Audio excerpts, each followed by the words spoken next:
So Brian and I just thinking about all the different things that potentially are wrong with liberal democracy, and we started making a list, and it ended up looking terrible, like this one.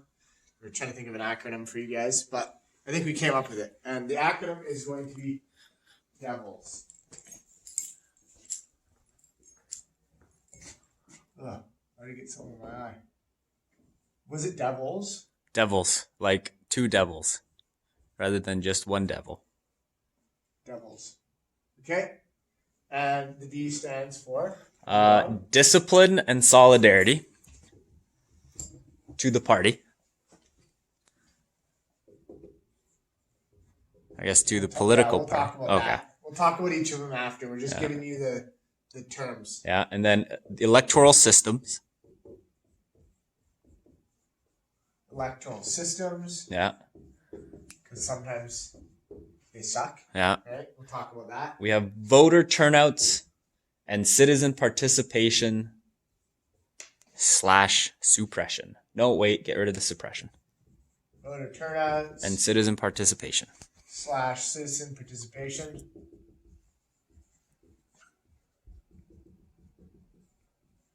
Awesome. And right. Number 4. Imperial and non-elected powers. Imperial and non-elected powers. Yeah. And we have lobby groups and the media. Number 5 is lobby groups and the media. Yeah. We'll just put lobbying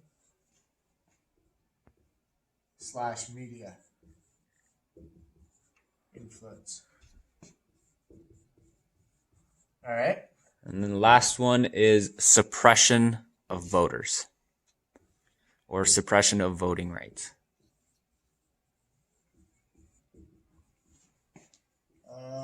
Voters. Hi, Nikki. Hi. Oh. When you're done, I need you. Okay, sounds good. Hey.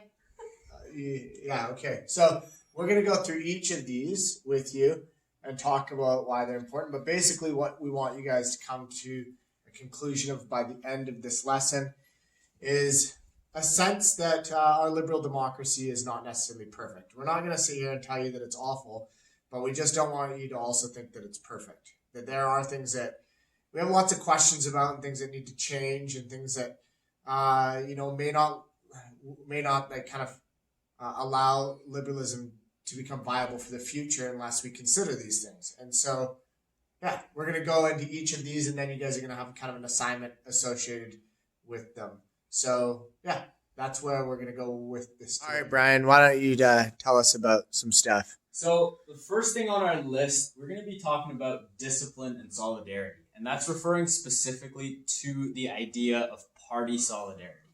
So maybe we'll start at the start here. So in our Canadian system, when we go out and do federal elections, essentially we're not voting for Justin Trudeau or Aaron O'Toole or Jagmeet Singh specifically. We're actually voting in members of the parliament, kind of for our own riding.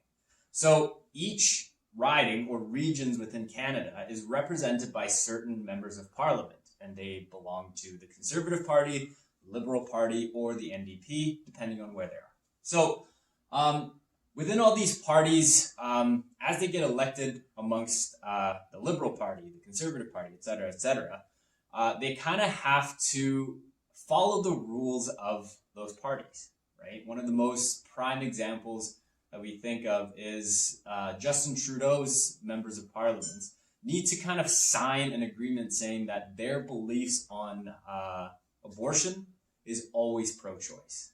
As a member of parliament in Justin Trudeau's party, you don't have that option to have different beliefs. Now, this might make sense to have solidarity or have the party kind of agree on all the ideas of the party, but at the end of the day, we kind of have to think about it like this. It's not that the members of parliament all have to agree on things. It's just that they happen to be in the group because their beliefs align. Not necessarily they go into that party because what the values of the party is dictating is what the members of parliament believe in. It's actually the other way around. Members of parliament should be representing the beliefs of the people or the constituents that brought them into the party. So, what happens when a member of parliament voted in by us as the constituents no longer really believe in every single thing that the party is kind of promoting at this point? Okay, so there have been many examples of people that kind of get punished for going against party solidarity or saying things that the party does not necessarily agree with. And one of the most recent examples, and one of the big examples, is a person by the name of Jody Wilson-Raybould. She comes from BC. She was a member of, I believe, one of the BC ridings, and she was appointed as the Attorney General. Attorney General. Okay, so she's kind of in charge of the legal aspects of the party and running the country. And there was a case that came up where a private corporation, a contracting company by the name of SNC Lavalin, was accused of doing some shady stuff. Okay, and essentially Justin Trudeau saw that the party solidarity, or the belief of the party, is that let's make a deal with these guys. Let's not prosecute, even though they've done shady things that they should not have been doing, because Justin Trudeau believed that people would lose jobs, that the Liberal Party would lose voters at that point. So Jody Wilson-Raybould was essentially kind of commanded. He's like, hey, the party believes that you should just make a deal and not prosecute. But she believed, as a person with her own political values that were voted in as a result of those political values, believed that she should actually go ahead and prosecute that company. And that's what happened. And because of party solidarity, because of the system that we have set up here, the Liberal Party, or Justin Trudeau, was able to actually kind of push her out of her position, even though really up to this point she had a very great track record. She was doing a great job, but just because of this one single event, she was actually pushed out of her position. So that's an example of party solidarity kind of causing issues in our future for liberalism. At what point is the leader almost creating this oligarchical system of people that he just wants around him, or she just wants around him, depending on who the leader is, okay, to just essentially have everybody be yes men? Okay? Yes, the Liberal Party believes this, so we all believe this without choice. When really the Liberal Party should be a representation of the constituents, or the people that vote the party into power. Another thing that we need to talk about in this scenario that kind of relates to all of this party solidarity is the idea of a member of parliament crossing the floor. Okay, so the reason it's called crossing the floor is the two different parties, often when they are in parliamentary proceedings, they sit on either side of the house, right? So oftentimes it's a representative of them kind of literally crossing the floor into the other party. So there's different examples. At any point, the member of parliament who was voted in by the people that were interested in the Liberal Party's, political ideas, that member of parliament, without the consent of the people, could just cross the floor into the Conservative Party, or vice versa. One of the big examples that we saw of this was when the Conservative Party of Canada it was which party? It was in Alberta, and it was the Conservative, or the right-wing parties was split between the Wild Rose and the Progressive Conservatives in Alberta. Conservatives, yeah, that was what it was. So what time frame was this? This is probably 10 years ago. It was before the NDP came to power here. Yeah.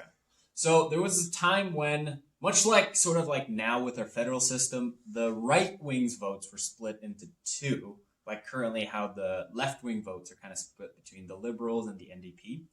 And often that is not the most advantageous for a political side to be in. So what happened was, when the Progressive Conservative Party came into power, all of the Wild Rose, who were also on the right side of the spectrum, but were not necessarily part of that party, kind of all crossed the floor into becoming a progressive conservative. Okay. At least a lot of them, not all of them, but enough that it made the Wild Rose Party super weak. Because really, the system is meant to have people's wills represented. And while, yes, they stayed on the same political spectrum, the right-wing side, at the end of the day, there's a difference between the two parties. And the fact that there were some that voted for the Wild Rose, some that voted for the progressive conservative, means that there should be some sense of responsibility for those members of parliament to stay in that position and represent the people as they saw fit. But the fact that the act of crossing the floor is something that is possible and available makes it very difficult, because in the extreme sense, at the end of the day, every single member of parliament in our federal system right now could technically just cross the floor and we could have a completely conservative or completely liberal system without our consent. So at what point is that a danger to the concept of liberal democracy? Mm-hmm. How pissed are you gonna feel is if you voted for someone that was liberal and then they crossed the floor and became conservative? Yeah. Or vice versa. And that has happened many It times. like just recently happened. Yeah. And there has been a number of liberals that have crossed the conservative side. So kind of overall, that's what the concept of discipline and party solidarity, party discipline and party solidarity talks about. Okay.